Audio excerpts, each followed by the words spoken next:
আমার প্রিয় ও স্নেহের 2026 সালের নতুন বছরের নবম শ্রেণীর ছাত্রছাত্রী বন্ধুরা, আশা করি তোমরা সবাই ভালো আছো।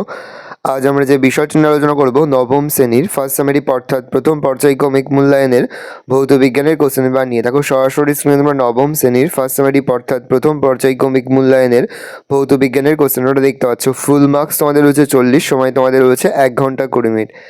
একের দাগে রয়েছে সঠিক উত্তর নির্বাচন করে লেখো যে কোনো 8টি প্রশ্নের মান 1 করে 1 × 8 = 8।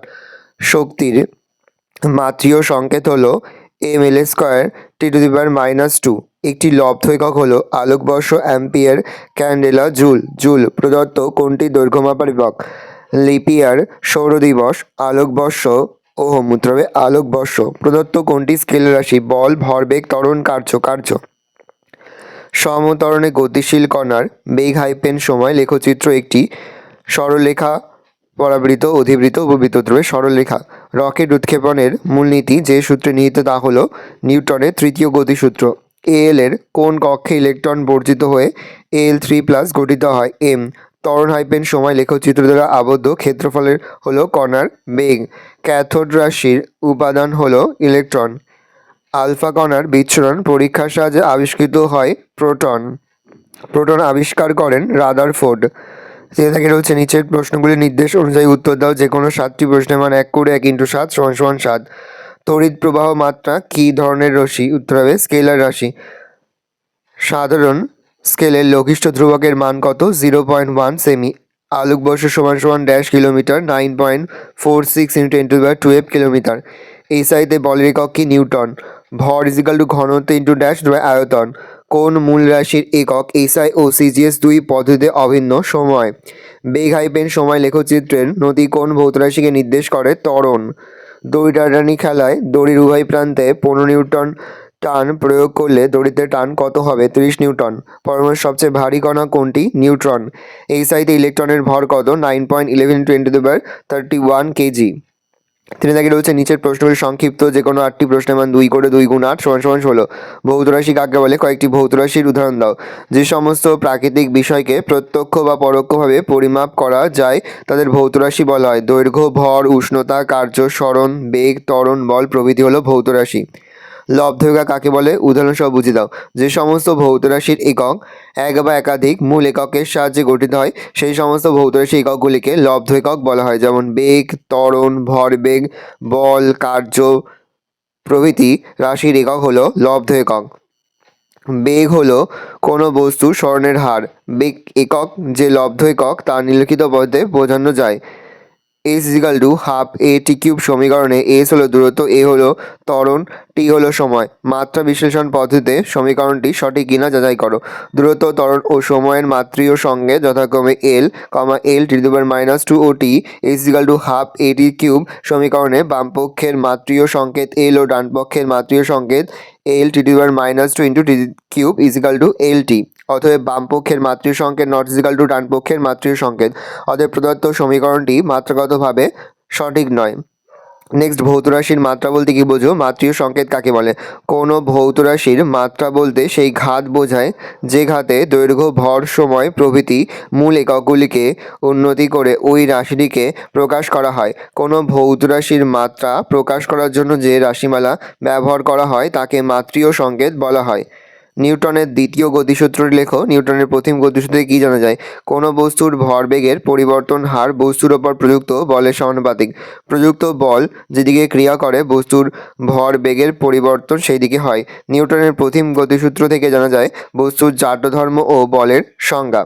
স্থিতিশক্তি গতিশক্তি কাকে বলে? কোনো বস্তু যদি পারিপার্শ্বিক বস্তুর সাপেক্ষে সময়ের পরিবর্তনের সঙ্গে স্থান পরিবর্তন না করে তাহলে ওই বস্তুকে স্থির বস্তু বলা হয়। বস্তুর এই অবস্থাকে স্থিতি বলে। গতি, কোনো বস্তু যদি পারিপার্শ্বিক বস্তুর সাপেক্ষে সময়ের পরিবর্তনের সঙ্গে স্থান পরিবর্তন করে তাহলে ওই বস্তুকে গতিশীল বস্তু বলা হয়। বস্তুর এই অবস্থাকে গতি বলে। জাড্য কাকে বলে? যে ধর্মের জন্য কোনো বস্তু স্থিতিশীল ও বা গতিশীল। জাড্য কাকে বলে? জাড্য কয় প্রকার কি কি? যে ধর্মের জন্য কোনো বস্তু স্থিতিশীল বা গতিশীল যে অবস্থায় থাকুক না কেন সেই অবস্থাতেই থাকতে চায় এবং সেই অবস্থার পরিবর্তনের প্রচেষ্টাকে বাধা দেয় তাকে জাড্য বলে। জাড্য দুই প্রকার, স্থিতিজাড্য আর গতিজাড্য। পরমাণু কাকে বলে ও এর মূল উপাদান কণাগুলি কি কি? কোনো মৌলের যে ক্ষুদ্রতম কণায় ওই মৌলের সব ধর্ম বর্তমান এবং যে কণা অবিভাজ্য অবস্থায় রাসায়নিক বিক্রিয়ায় অংশগ্রহণ করে তাকে ওই মৌলের পরমাণু বলে। এর মূল উপাদান কণাগুলি হলো প্রোটন, নিউট্রন, ইলেকট্রন। তেজস্ক্রিয়তা কী? যে ধর্মের জন্য সাধারণত উচ্চ পারমাণবিক ভরযুক্ত কতগুলি মৌলের পরমাণুর সব অবস্থাতেই স্বতঃস্ফূর্তভাবে বিভাজিত হয়ে নতুন মৌলের পরমাণুতে পরিণত হয়, সেই সঙ্গে বিশেষ ধরনের অদৃশ্য রশ্মি নির্গত হয়, সেই ধর্মকে তেজস্ক্রিয়তা বলে। আইসোবার কাকে বলে? ভিন্ন পরমাণু ক্রমাঙ্ক বা পারমাণবিক সংখ্যা কিন্তু একই ভর সংখ্যাবিষ্ট ভিন্ন ভিন্ন মৌলের পরমাণুগুলিকে পরস্পরের সমভর বা আইসোবার বলা হয়। 4 দাগে রয়েছে নিচের প্রশ্নগুলোর উত্তর দাও। বিকল্প লক্ষণীয় প্রশ্নের মান 3 করে, 3 গুণ 3 সমান সমান 9। খুবই গুরুত্বপূর্ণ, স্কেলার রাশি ও ভেক্টর রাশির মধ্যে পার্থক্য। স্কেলার রাশি লিখবে স্কেলার রাশির শুধুমাত্র মান আছে, অভিমুখ নেই। ভেক্টর রাশির মান অভিমুখ 2 আছে। সমজাতীয় স্কেলার রাশির যোগ সাধারণত বীজগাণিতিক নিয়ম অনুযায়ী হয়, সমজাতীয় ভেক্টর রাশির যোগ সাধারণত বীজগাণিতিক নিয়ম অনুযায়ী হয় না। দুটি স্কেলার রাশির গুণফল সর্বদা একটি স্কেলার রাশি, দুটি ভেক্টর রাশির গুণফল একটি স্কেলার রাশি অথবা একটি ভেক্টর রাশি হতে পারে। নেক্সট, সাধারণ তুলাযন্ত্র এবং মাপুনি চোঙের সাহায্যে কীভাবে একটি কঠিন বস্তুর ঘনত্ব নির্ণয় করা যায়। প্রথমে সাধারণ তুলাযন্ত্রের সাহায্যে কঠিন বস্তুটির ভর নির্ণয় করা হলো। মনে করা যাক বস্তুটির ভর হলো m। এবার একটি মাপুনি চোঙ নেওয়া হলো যার প্রস্থচ্ছেদের ক্ষেত্রফল এমন যাতে বস্তুটি চোঙের মধ্যে ঢুকে যায়। চোঙের মধ্যে এমন একটি তরল নেওয়া হলো যাতে বস্তুটি দ্রবীভূত না হয় বা রাসায়নিক বিক্রিয়া না হয়।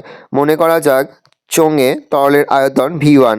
এবার একটি মোম লাগানো শক্ত সরু শুরুতে বস্তুটিকে বেঁধে খুব ধীরে চোঙের তরলে ডোবানো হলো। ধরা যাক বস্তু সমেত তরলের আয়তন হলো V2, অতএব বস্তুর আয়তন V2 মাইনাস V1।